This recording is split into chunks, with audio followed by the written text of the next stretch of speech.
What's up, Internet? This is the Pop Geek Podcast, episode 13, and we are back after our NFL-style hiatus, or bye week, if you want to call it that. And we got a couple things we want to talk about, so we're probably going to kick it off with a little bit of Microsoft news. Then we'll transition into some Battlefront news, which has been upsetting a lot of people lately. Oh, yeah. And then we're going to get into a more general conversation about DLCs and I guess pros and cons of them is what it is. And then I will recap you guys on my trip to Disney, which was my first trip to Disneyland. I can't wait to hear your first time experience. Yeah. It'll be a lot of fun. Yeah, it was a lot of fun. And you guys know so much more than I do. So it's funny to like, oh, did you do this? No. Well, your cherry's been popped. Yeah, my cherry's been popped. Kinda. Yeah. Once I actually do that in the park, that's So anyway, Microsoft has announced, you guys have probably already seen the commercials. I mean, it's not like a breakthrough announcement, but the Microsoft Surface Pro laptop is coming out, I believe, beginning of next week.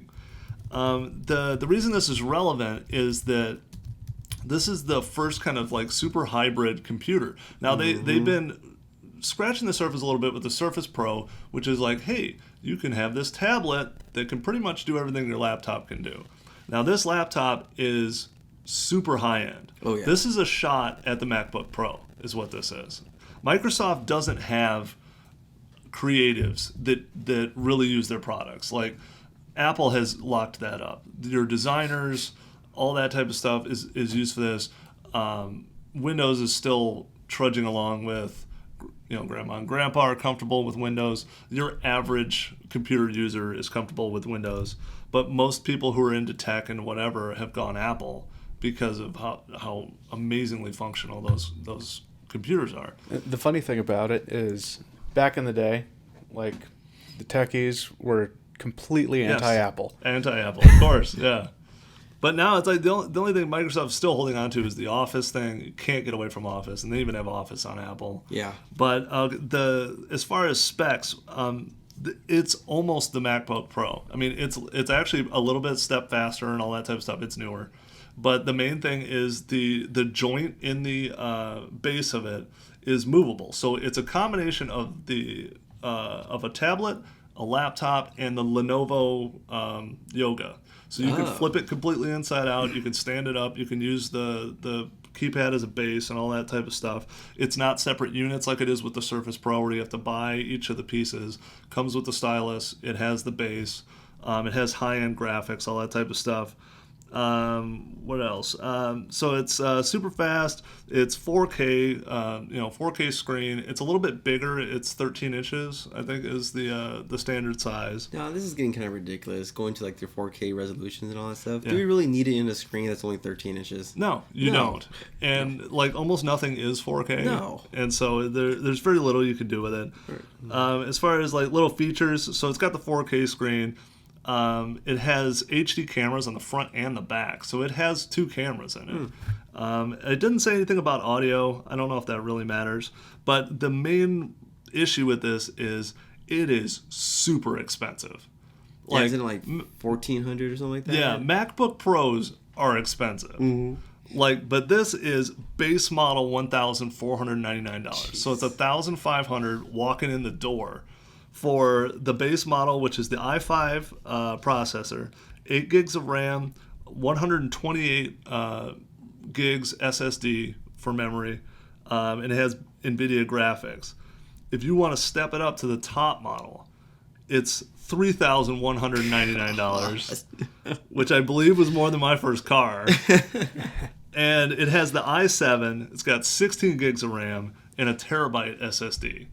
So, what they're trying to do, and like I said, it comes with a stylus, it comes with all that stuff, is they're trying to get creatives. And they're trying to come after Apple, which is kind of hilarious because Apple, I think, has finally made that inroad into the lock that PC had for years. Yeah. To where they want that market back. They want, right now, they got gaming locked down because you can't really game on a Mac. You can to a certain extent. But, they want to get that market share back from Apple. And they're like, hey, come on, it's comfortable. You already know how to do this. Get your Illustrator, get your Adobe Photoshop, and here's our cool stylus. And I guess the stylus is actually great. The reviews I've read on it are amazing. Like, you can really do everything. You can actually port out to another screen as well, because a lot of designers use the double screen. Right. So your laptop just runs them both. And then you can also break your screen off and do all your stuff. Well, our laptops that. can run multiple screens. Yeah, well, all of them can. But they said, like, when you're pushing 4K and you're using stylus and everything like that, it's sometimes there's a lag. And they're saying there's no lag. It's smooth as hell. Now, again, it's cool to see them try to do this. And I think it's Microsoft.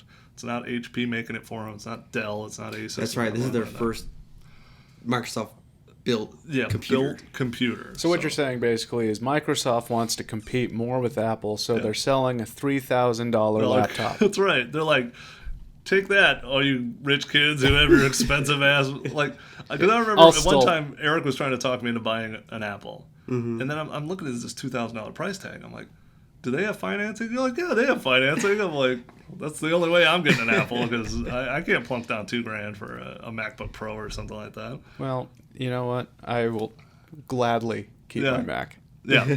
Again, I don't think this is people would make the move, but I think you got to remember what Windows does well, or what Microsoft does well, is business. And if your business goes, oh, hey guys, we're going Windows 10, and your laptop you use at work, and they'll switch those over on you. But your home laptop, once you're Apple, you're Apple. You got an iPhone, you're in iTunes deep with all your songs and shit. Like, why would you change? No, I got this. I got 2 Apple TVs. Yeah. We've got 3 iPad minis, 1 regular iPad. Right, and once you're in, you're in. Because, like, with me, though, I'm a PC guy. Like, I've always been PC. I've never even had an iPhone. I've always had Android phones. And God knows I wouldn't have a Windows phone. But, like, this is really cool to me for that reason. That, I mean, I wanted a Surface Pro really bad, but this is like splitting the difference, but it's twice the cost. I'm still confident that one day you'll make the move. I'll make the move over. Yeah, definitely. Maybe once this takes off, and then I can afford one, and I'll start editing stuff or whatever. Yeah, maybe. But anyway, that kind of leads us into the next thing we want to talk about, which is Xbox has now updated itself to the Windows 10 operating system, because again, Microsoft is doing this thing where everything's going to talk to itself or talk to each other, and it's all going to be one. Ecosystem. One ecosystem, so that you can look at one thing and know exactly what you're doing. And they kind of did it. The weird, whatever the hell those are, tiles. Yeah, that was tiles. okay. Yeah. But this sounds so much better. With the Xbox, like, it goes to a more web-based look, right? Yeah, I'm part of the preview program with Xbox and Microsoft, so I was actually able to download the new they call it the new Xbox Experience. It's coming out later next month, early, and try it out. And it's got a couple of bugs right now because it's still in beta form, but it's so far fantastic. Like, it's snappier, it's faster, it's easier to find things, and like you were saying before, how it's more like a web page scroll now. On my homepage, well, they've gone vertical instead of horizontal. Exactly, because it was like almost pages. Yeah, because they're trying to mmimic that, like you said, Metro panel from Windows 8 or whatever, which everyone hated, and I hate it on the Xbox. So now it's more of a panel or page, like a web page. On your homepage, you got your big game you're playing, you get your chat functions and all this stuff here, and then you can just scroll down and there's all your games, or a link to the list of all your games too. And then if I just tab over to the right, it's a new page. It's a new page, but it's also vertical based too. All the games. I think that's awesome, and I think it'll be a lot easier too. Like when using the snap function. Oh yeah. Like that is kind of weird and clunky when it's like there's a quarter of your screen is now doing something else, and they still do that, but now they moved it from the right side to the left side because it's easier to read. But even that is faster to get to now, and it snaps in and out like almost instantaneously, and now it's even more intuitive. So like. Before, you'd have to double tap the Xbox button and then go unsnap to take it off. Yeah. Now, if you're in that sidebar, all you have to do is just, with your joystick, switch right over just twice, and you go straight to your game.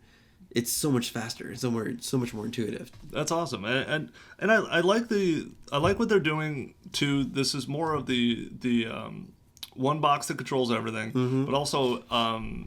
Everything is together, and you're not going to have to buy a second one. It's not like, hey, new version, buy this now. Hey, new version, buy this now. It's going to be more update-based. And that's one of the things that I didn't fully appreciate when I bought the Xbox One was that the 360 is still a viable console because of the way it's built. It's really a hard drive that runs games and does stuff. And the Xbox One is just an updated version of it, which they technically really just put new hardware in it. Yeah. But they've upgraded the hardware so far that the system theoretically could last for a really, really long time, and they can just update things for you.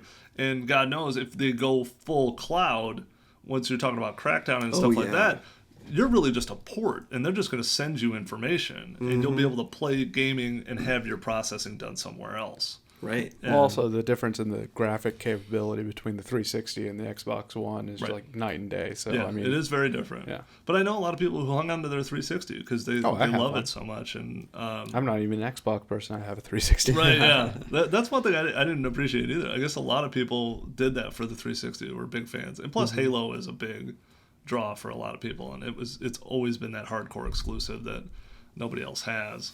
Yeah. And so, yeah. I think a lot of people will be finally upgrading to the Xbox One this month because of Halo. And again, like I said, I didn't appreciate that when I bought the system. I'm just like, I'm thinking old school, where here's new system, old system's gone. You know, because I remember being a kid and having to go to a liquidation store to buy Sega Master System cartridges because it was the only place you could find them. Because once everyone moved forward, and actually there was a lag between Master System and Genesis. Yeah. Where I couldn't buy Master System games in the store anymore. They just didn't have it. So, like, you had to find liquidation stores in order to find... And it would be so random what game you would find. Yeah. And back then, too, even with... NES had the same problem where, like, you bought stuff based on the cartridge. You're like, hey, that guy looks cool. Maybe this is a knight game where you fight as a knight fighting dragons. And it could not be. You know, you don't know. Like, yeah, there was no online community like we have now where everyone talks about whatever game or whatever, maybe if you were a Game Informer exactly guy. But like for me, as I had Master System, it was like, hey, this has a gangster on it, this might be a shooting game. You didn't really see advertisements on TV for them. No. Not really. They have some that are still on YouTube, but it was only certain games that really got the push. The big ones like Super Mario Brothers games and or they like on the movie Wizard, they pretty much announced Super Mario Brothers 3 on that movie. Yeah. But speaking of how games are different nowadays as compared to back then, back then you would buy a game and you would get the game. Yep. That was the whole experience. Yep. Now we're into this whole world of season passes and extra downloadable contents, and they're getting pretty pricey now. Like before, it was $60. You got the game. That was it. Yeah. Now games, if you add on the season pass, you get the full experience. Yep. They're going up to like $120 now. Yeah.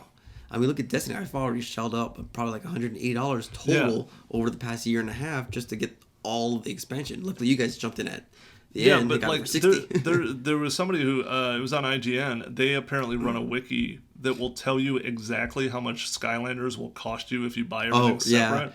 And Skylanders is constantly pumping out new guys. It's like it's a Pokemon style, all the little toys game. Yeah, so it's like you're talking like I guess they're not actually that bad, but it's like $150 a year if you wanted every single piece of Skylanders. All right, cool. So now we're kind of getting into where we're headed with this, which is first we'll talk about Battlefront, and that's going to lead us into talking about DLCs because there's been a huge flap about Battlefront. First of all, the positive news.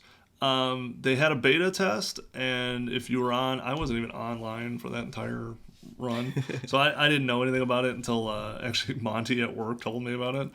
And then they ended up adding an extra day. They had 9 million people sign up to try Battlefront. I mean, we got to try it out at the GameStop thing. It was amazing. It's one of the most beautiful things I've played.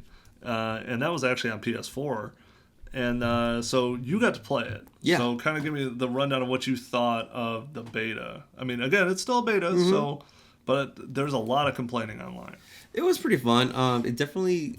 This will be the first time I've seen it on Xbox One. Like, we saw it on PlayStation 4. It looked gorgeous. Yeah. And there was always a speculation like, PlayStation is more powerful, so it's going to look better on PlayStation than it does Xbox One. Right. And they even came out and said, too, that even though it's not running at the full 1080p on either console, I think PlayStation still runs it at 900p, and Xbox supposed to be at 720p, which is like, oh my god, why would you go that low for resolution? Right.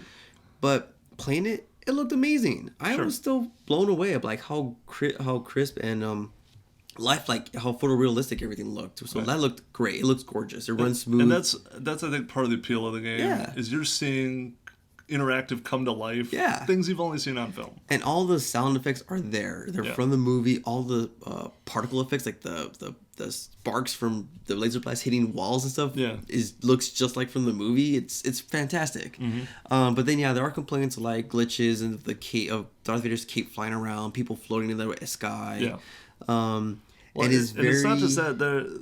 Some of the stuff is in the beta. There was bad respawn points. I heard where they would drop you way the hell away from the fight that you just died in. Like, and now you got to run for 5 minutes to get your butt back into the fight. Yeah, when you're playing the Walker Assault mission, it's such a huge map because you got 20 versus 20. You die in the middle of the battle, and they put you way on the other side of the map. You got to run over there. By the time you get there, the battle's done.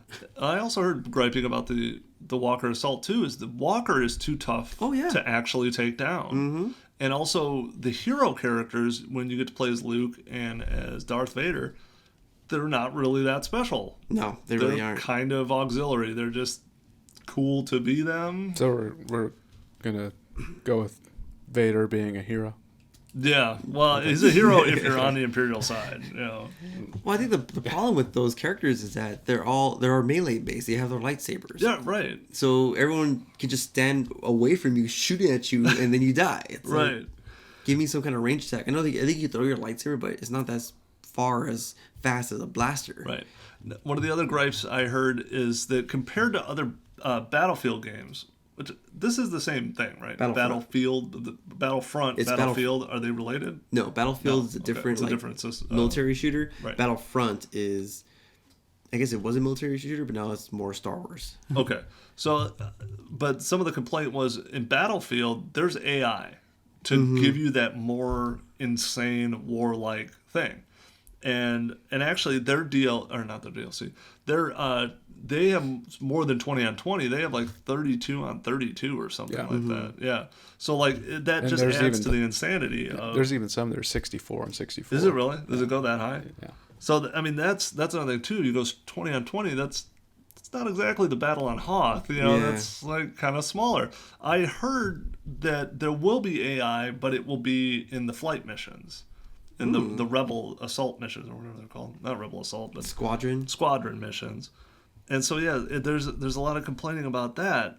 And then that's the other thing is, like, this is all kind of fixable. But then we're kind of in that same vein that you got in with Destiny, which is Destiny keeps changing. And that's the life of the game. That's what they wanted. They wanted you to come in, here's a little bit of the game, and then we're going to give you more and more and more. But would you do that? Would you make that initial investment with Battlefront? And that kind of moves us into the DLC thing too, which is the game is $60. Now, there's already a lot of bugs. Its drop date is next month. Yeah. So I know they got a lot of data, and they, hey, beta, look at all the stuff we learned. Can you really put that into the game in a month?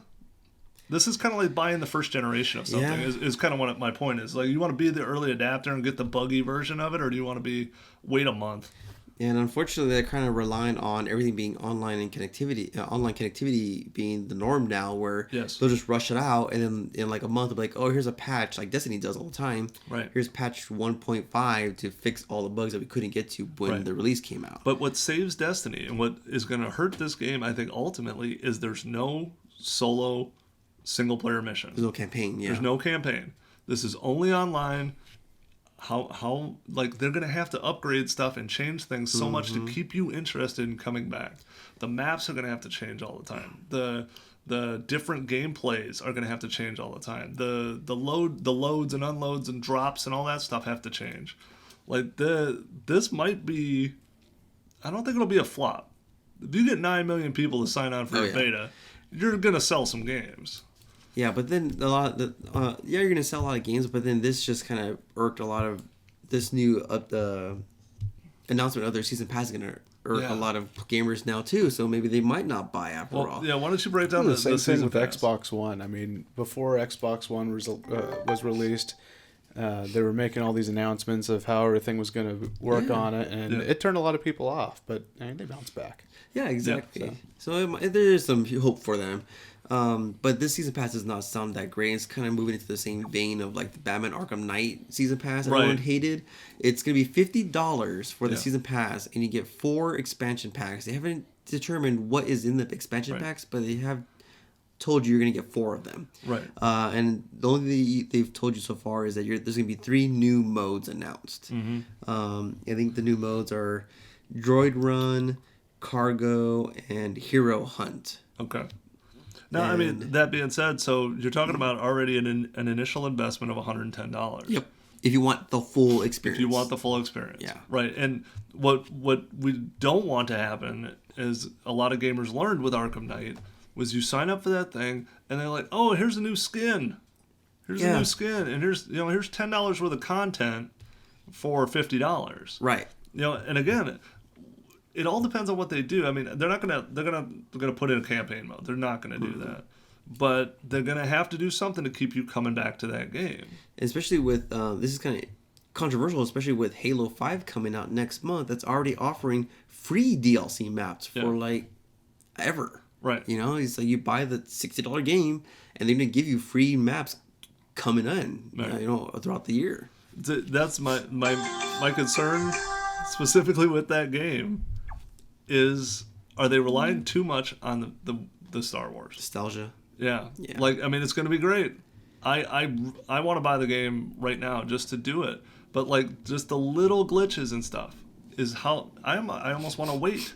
Yeah. Like I want to wait 2 or 3 bug fixes in, and also like the goofy stuff. Why does Luke wearing his Jedi outfit on Hoth? Yeah.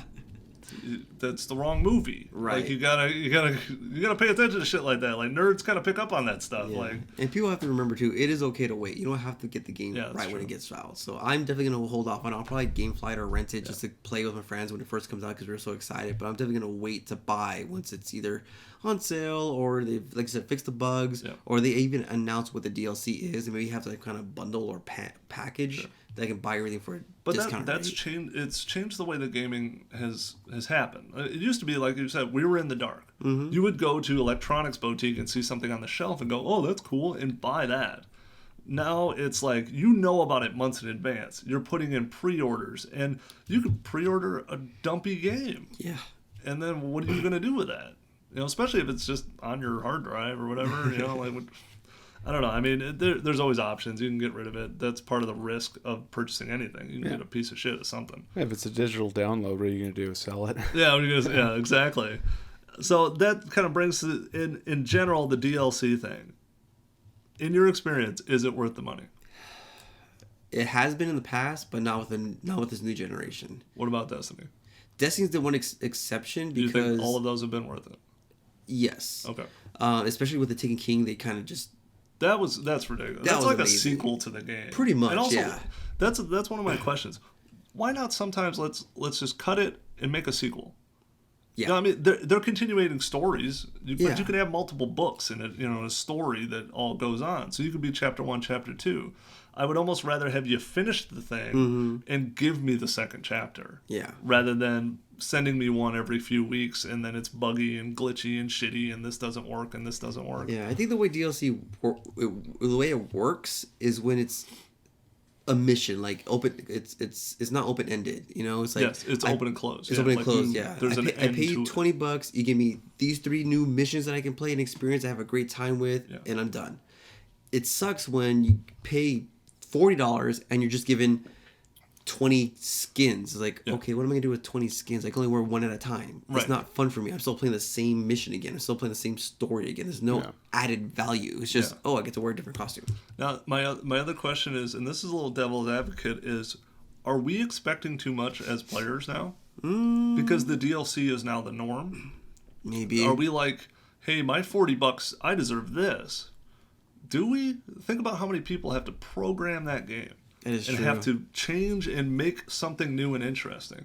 But it's also they've dug their own grave on this. Yeah. Which is the way they've done this. But like, are we expecting too much? Is my $40 or $50 or Game Pass? Am I 4 new levels? And for me personally, I wouldn't even spend the money until I've seen what other people are saying about it. Right. That burns you though. Because if you don't buy it, if you don't get the pass, you have to buy them separately. And if you buy them separately, it's going to run you $80. Mm-hmm. So then that's another thing too. Maybe the thing with the DLC is it won't fix itself. And this goes back to, because I'm a Chicago fan. So the Cubs sucked for years. The Blackhawks sucked for years. But the stadium was always full. As long as once you start using your wallet to make the change, it won't happen. Yep. Because as long as you're pumping money into these guys and these dudes are making millions or doing whatever, they're going to keep pumping out. I mean, they're putting out decent product for the most part, but eventually you're going to get these clunkers to where it's not worth your effort. And like I said, Chicago sports was like that forever. You go to the stadium, it was packed.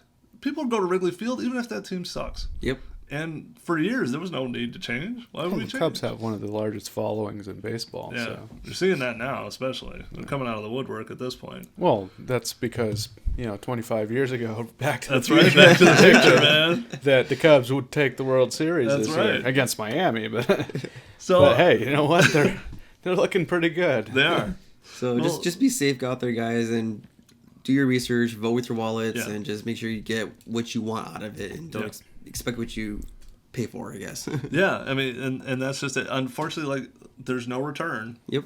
So make your moves accordingly. For real quick, an example, the Tomb Raider one you were telling me about. Yeah, so this is kind of an example of how bad a season pass can be. Yeah. It's $30, and you're given one new tomb to explore. Yeah. A new mode, endurance mode. Like, who cares about a mode? Yeah, Right. and then some like horde mode where you just fight waves of enemies. And then it says you can get a bunch of weapons and skins. It's like, again, I don't care about skins. You're not doing me any good. No, Yeah. give me 3 different tombs. $10 per tomb to explore and Give find me a out. side story. A Give me story, something. yeah, exactly. Unless the skin makes me invincible, I don't Yes. want it. Right, exactly. Or the skin is Laura Croft's actual skin. Right. It's the birthday suit skin. Right. Yeah. But anyway, if you noticed, I have my new Kylo Ren coffee cup I'm drinking from today, which is from my trip to Disney. I brought the cup, and I got Lando issue 1. That's amazing. Because there's only one cool ass guy. The only one I wanted other than this, which is the nerdiest one of all time, is the C-3PO, because I want to know why he got the red arm. What? The issue 1 of C-3PO. Tells you why you got the Why red you arm. got the red arm, and he'll have the red arm in the new movie. But anyway, that was the one thing, and I got this cool Darth Vader, which held popcorn, so I brought him. Now, this was your first time ever. First time to ever Disneyland. to Disney, and I am tired of people saying that. Like, god damn. Like, do you guys ever go to Six Flags in Gurney, Illinois? No. But no, like, everyone's like, oh, this is your first time. You got to do this. You got to do this. You got to do this. And I'm like, okay. And I'll tell you, my story getting into the park was terrible. I can only imagine. So we're in the Annabelle, which is right outside the park. Oh, yeah. Uh-huh. So we didn't know this. We don't know where the damn park is. We saw the fireworks going off, so we're like, we're pretty close. And so we go down the street, and due to construction, we couldn't turn left to kind of get in. Now, you guys driving or walking? Because I know you could probably much walk there. We could have. We found this out. We didn't know how close we were. So my wife's like, we'll just park. She's Yeah. like, $18, who cares? God, it's $18 now? It's $18. Jesus Christ. So That's then Disney. we go down there. There's construction. We can't make the left to the directions it was telling us. So we're like, we have to go down and around. But when we went down and around, we made a U-turn. It had us turn a street earlier. It took us the direct way into the park where you have to go over the 5 twice. So now we're like in this ridiculous bumper to bumper traffic, moving like just feet at a time. An hour goes by. We're finally into the park. The parking garage is closed. What? So they're directing traffic around. So we're following it. They take us to an auxiliary parking lot about 500 feet from the building we just left. Like literally around the corner from our hotel is the auxiliary parking lot. And we still had to pay $18. Oh, my God. It's like that episode of The Simpsons where Homer gets a parking spot at the plant and Yes. ends up like right next door to his house. Exactly. It was terrible. So I am pissed. Then we come and we walk up, and then it's the wall of people going into bag check. And it moved, but it was 100 degrees in Anaheim that day, which is like a record. Yep. So we're just pouring sweat. We get through the bag check. Everyone is delightful there, and then we go to buy the tickets. That takes 30 minutes. You didn't buy your tickets ahead of time? No, we had the sheets pre-printed. Oh, you had to so pick we just up had your to turn tickets. them in. Oh, right. There's people in there like getting lines of credit and shit in there, man. There was a family there who was there the entire time we were in line and was there when we left. I don't know if they were like opening up, a bank account in order to get these tickets or what. They were applying for a Disney mortgage. Yeah, like it was nuts. I couldn't believe what was going on there. So then we do that, and then you get in the big line to get in the park. But once you're in the park, it's money. Yeah. Everything was great once you're in the doors. I was just surprised that place has been around for, 50, 60 years? No, it's 60 years. It's 60th anniversary. Yeah. And they don't move people through the damn lines a little bit better than that? Like, it was still like a clusterfuck of, like, people with strollers and people in wheelchairs, and, like, it was a mess. But then once you're in, everything is smooth. Like, you're in the park. You could walk to every place. It's not overcrowded. You don't feel like you're constantly being pressed into someone else or something like that. We saw some of the characters. It was great. But I had a 4-year-old. So you have to filter everything through him. And he's never been on a ride really before. So we the first thing we do, we go to Fantasyland. Dumbo, right there, right off the bat. My wife's like, he'll love this one. We'll go to Dumbo. Walk up to the lady. Lady pulls the thing across in front of me and goes, the ride's closed. What? I'm like, all right, cool. Go to the teacups. Loves the teacups. Spinning around, great. He's like screaming the entire time. It's awesome. So then we get out of the teacups, we see Dumbo going. We're like, hey, let's go back to Dumbo. Go to Dumbo. I'm like, you guys go in line. I'm going to go grab a pop and stay in here. It's kind of a 2-person ride. So that you two ride together, and I'll take pictures from outside. So I pull up in like the stroller parking, and I'm sitting there, I get my pop and I come back, and they're getting almost to the front of the line. And a lady hits the deck, passes out right in line. So these people help her up. They start getting her water. They load the ride and just sit. 5 minutes go by, 10 minutes go by. All of a sudden, more like important Disney people start showing up. They take her into the little booth that runs the thing because it's air conditioned. Then they tell us, all right, everybody, you're going to have to back out. We're closing the ride. Why? So they get everyone off the ride, and they close Dumbo again. I mean, she didn't faint from the ride, right? No, she fainted because it was 100 degrees. Yeah, in line. Yeah. Just pull her ass out of line. That's what Keep I thought. the ride Like, going. get her ass out of line. She's all right. Oh, my God. So anyway, like we were stumbling to get this whole thing going. So after that, things smoothed out. We went to Toontown. We rode the little roller coaster in there. We did some other stuff, and then we tried to do the Roger Rabbit ride. Yeah. That one closed on us too when we got halfway through the line, which it was a short line. It wasn't a big deal. So we backed out of that, and then we're like, all right, let's go to Tomorrowland. Tomorrowland. Yeah, Tomorrowland. And my wife knew that the Jedi thing was starting. Oh, cool. So then we walked right into Jedi. My son sat down, and boom, the Jedi show started, which is awesome, by the way. Like, Vader's there, and Darth Maul is there, and they're teaching the kids and all this stuff. My son didn't get picked, but whatever. And then we had, lunch, and then we go to Autopia. Autopia. Oh, where you could drive the car? Yeah, we did that. Nice. Let my son drive, because he's 4. He's slammed off of that fucking thing so many times. So we did that, and then we did Nemo, which is an amazing ride. Oh yeah. Like you're underwater, and I think it's a screen. It looks unreal, like it's the movie basically happening in front of you. Kind of. Yeah. And then we get off of that, and then my wife goes, "I don't have my wallet." And I'm like, what do you mean you don't have your wallet? She goes, I lost it. What? So now we lost the wallet. Oh my God. And I mean, I had money, so it wasn't total loss. But then we go to Lost and Found, and we're hanging out, and we're like, we cancel all the credit cards. I mean, she only had 2 cards with her. Okay, she brought a specifically small wallet. So we did that, and then we're like, what do we do now? She's like, let's just go back in. And we did. And then boom, we started building momentum back up again. We bought the Fast Pass for Star Tours. We went on Mr. Toad's Wild Ride. Scared the shit out of my son, by the way. Like that, everybody's like, Mr. Toad's Wild Ride, it's fun. Yeah. When that fucking train comes over top of you, like he lost it. Like he was scared to death. All those small Fantasyland rides, like the Pinocchio one, Peter Pan, they're scary. Dude, Peter Pan had a huge wait. Yeah. Well, they just fly? They just renovated it. That's why. Oh, okay. Because like we couldn't get near that ride.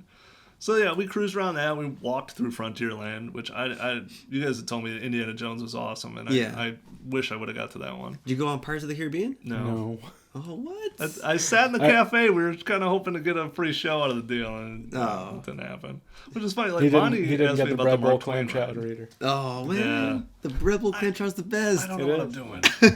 Like I didn't like all the stores and stuff. I'm like, are these stores or are these attractions? And like, no, they're stores. So then after that, we go back to Tomorrowland, and I think we rode something over there. And then we're just kind of hanging out, waiting for our. Oh, actually, we went to the store, which is where all this came from, and because they have an awesome Star Wars store in there. Yeah. But the one thing that was really weird, they have a build your own lightsaber. Yeah. Where you can put them all together. They don't really go together. No, they don't. So it's like my son is trying to do this. He's 4 too, so he's just got really the pieces, and he's like flinging them. And he's trying to stick stuff together that doesn't go together, and I couldn't figure it out. So I'm just like, maybe we should buy one that's already put together because I ain't gonna figure this out. And then I like brought him over. They have a little build your own droid. Oh yeah, I've seen that. That's really cool. But that was close to the Infinity stuff, so that started a whole new. Oh no. Crap. He's too close to the Infinity. So, but then we got Star Tours, and I'm just thinking, this is going to scare the crap out of him. It's like it's Star Wars, it's interactive. And we actually put headphones on him to keep him, for quiet. Walked him right in the ride. He held our hands, but he didn't really need it. He loved it. And that was the last thing we did. We walked out the door at like 8:30, just in time for the parade. The parade was like shutting everything down. Oh, nice. And we're just like out the door, and that was it. Perfect. But yeah, it was an awesome time. Like I mean, I'll totally do it again without a doubt. Probably once my infant gets a little older, and we'll do the whole thing. That's but yeah, awesome. especially as my son gets older, then you can ride the big rides. Because everybody's like, you didn't ride Space Mountain. You didn't Matterhorn, Space Mountain, Splash cool Mountain, Big Thunder Mountain. And they just redid that one too. That's smoother now. Nice. Yeah. Yeah, that was a bumpy ride. Yeah. I love waiting in line for that ride. Hi ho, hi ho. Yep. Oh yeah, we did Small World too. Because that was air conditioned. That was awesome. Yeah. It's 5 minutes gotta... of just sitting in the air conditioning. It's great. Did you have that song stuck in your head the whole day? Yeah, you're screwed. But I posted it on Instagram if anyone wants to see it because I thought I'd just do that to screw with people. So anyway, that's about it for episode 13. Check us out on Facebook, Twitter, Instagram, and SoundCloud. Hopefully we'll start getting this posted online. So yeah, see you next time. See you guys. Take it easy. Hey guys, I hope you're enjoying the show, but we'd like to hear from you. So please leave a comment below and tell us something you'd like to see on an upcoming show or your thoughts and feelings. Or you can tell us that we suck. Maybe don't do that, because we're a little fragile.